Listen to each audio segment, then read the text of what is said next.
অস্থায়ী জীবনের চিরস্থায়ী হলো মানুষের সুন্দর ব্যবহার। মৃত্যুর পরও যা থেকে যায় প্রতিটি মানুষের হৃদয়ে। মানুষ নিজের ভুল দেখার বেলায় অন্ধ, আর পরের ভুল দেখার বেলায় অনুবীক্ষণ যন্ত্র।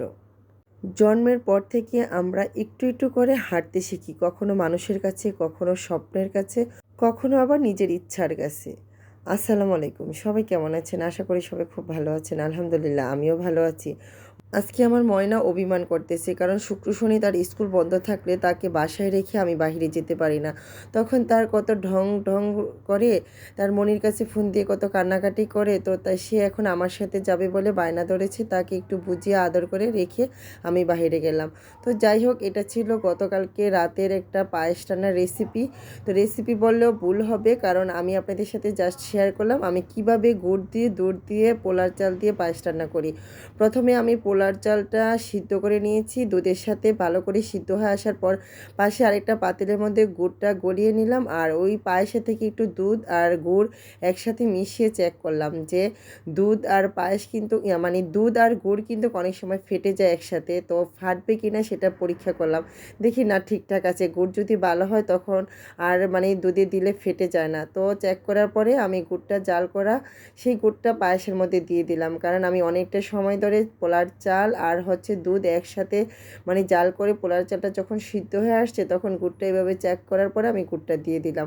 তো খেজুরের গুড় দিয়ে এভাবে দুধ দিয়ে পায়েস রান্না করলে পোলার চাল দিয়ে অসাধারণ লাগে।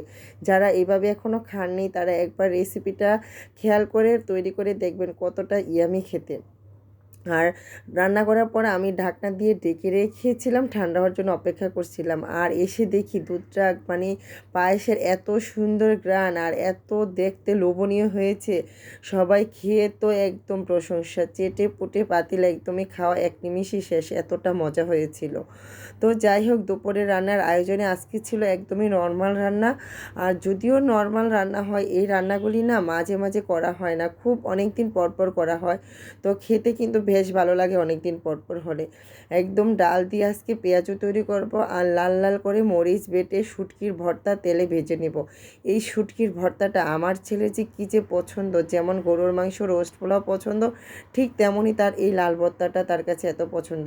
কারণ সে শুটকির ভর্তা বা শুটকি দিয়ে সবজি রান্না করা, শুটকি কোনো খাবারই পছন্দ করে না, শুধু একমাত্র তার পছন্দ হলো এই পেঁয়াজ দিয়ে লাল লাল করে তেলে ভেজে শুটকির ভর্তাটা তৈরি করা।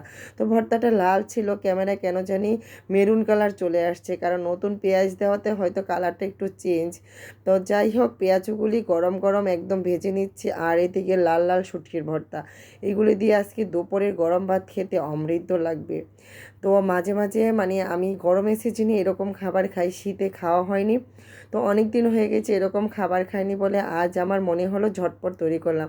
তো যেহেতু আমি পেঁয়াজও তৈরি করতেছি, আমার ছেলে বললো যে লাল লাল শুটকি ভর্তা তৈরি করো। আর এই ভর্তাটা দিয়ে আমরা এত মজা করে লেবু দিয়ে পেঁয়াজ দিয়ে খেয়েছি, কি বলবো, এতটাই মজা খেতে। তো যাই হোক, দুপুরে খাওয়া দাওয়া শেষ, পাশে এক আন্টি আসলো যে আমার লাউ গাছে লাউ আছে কিনা, সে মুরগির মাংস দিয়ে কচি লাউ দিয়ে খাবে। এটা শোনার সাথে সাথে আমি ছাদে গিয়ে দেখি দুইটা লাউ আছে, ওইখান থেকে কচি যে লাউটা ওইটা ওনাকে কেটে দিলাম। তো উনি মহা খুশি, উনি মাংস দিয়ে রান্না করে খাবে। শুধু যে আমি খাই তা না, আমার প্রতিবেশীদেরকেও দিয়ে খাই, আত্মীয় স্বজনকে দেওয়ার চেষ্টা করি যতটুকু সম্ভব।